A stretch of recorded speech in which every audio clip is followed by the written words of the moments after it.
All right, so let's start with the big story that we are tracking on WION at this hour. So as Russia's military gains momentum on the battlefield, Ukraine is facing a bit of an internal crisis. There is a surge in desertions, and this is depleting its ranks at a pretty critical juncture in the war. With manpower dwindling and morale sinking, Kiev, of course, risks losing its footing both on the battlefield and also in future ceasefire negotiations. Take a look at this report.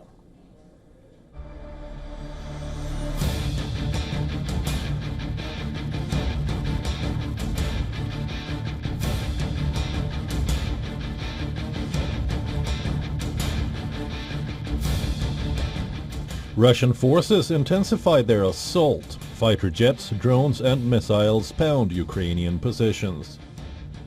Artillery shells rain down relentlessly, and Russian tanks carve through Ukrainian defenses across frozen battlefields. In this harsh winter offensive, Ukraine faces another graver challenge: desertion. Soldiers are abandoning their posts in alarming numbers, leaving critical gaps in defense lines. Even outside the battlefield, cracks are showing. In France, where the Ukrainian brigade Anne of Kiev is undergoing military training, dozens of soldiers have reportedly deserted. The brigade, part of an effort to bolster Ukraine's readiness for Russian offensives, now struggles with morale and discipline issues. On the Eastern Front, the desertion problems deepens.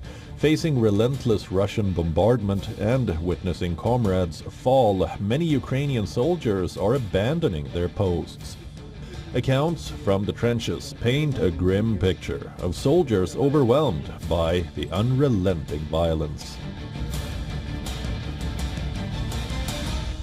It happened that we were attacked. We were pulling back, and after that many of us didn't really want to return to the position. And the battalion commander started gathering the ones left, and we didn't want to attack back. That was our trigger. We wanted to live. When you are in a position, engaged in fighting under constant shelling, it's not seen as you have a big concussion, so you're not taken to a hospital. Even just staying under constant shelling results in gradually damaged mental state. You go crazy step by step. You're all the time under stress, huge stress, and you don't control yourself anymore.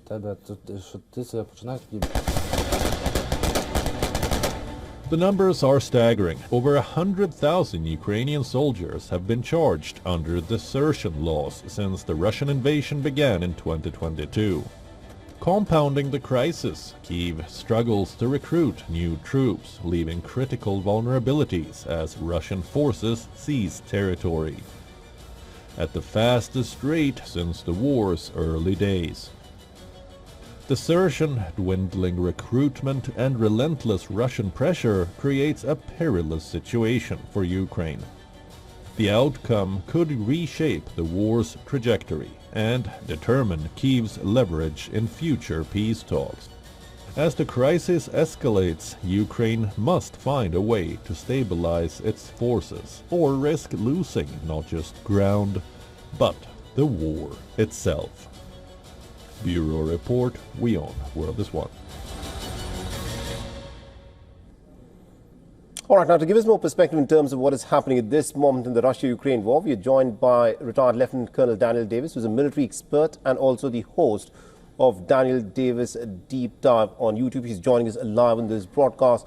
Now, Colonel Davis, now looking at what is happening in the Kirk's offensive, the reports that are coming in, they point that there are Ukrainian soldiers who are deserting their positions even within the Kirk's offensive. Now, the original idea of the Ukrainian President Volodymyr Zelensky to carry out the Kirk's offensive was to help Ukraine negotiate better. Do you think that strategy has now completely failed?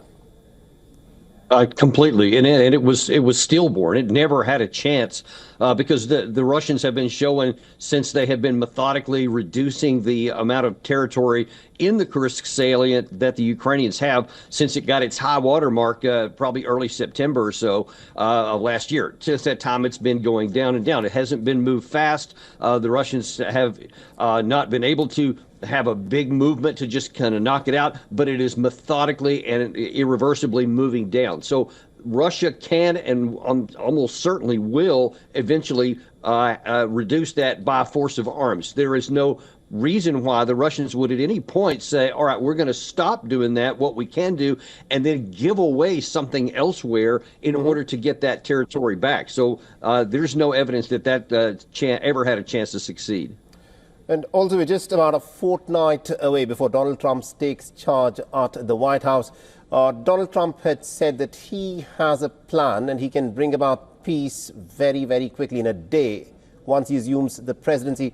But he seems to have gone fairly quiet about his plans for bringing about peace in Ukraine. Why do you think Donald Trump at this moment is reticent in spilling out what he has in his mind for Ukraine?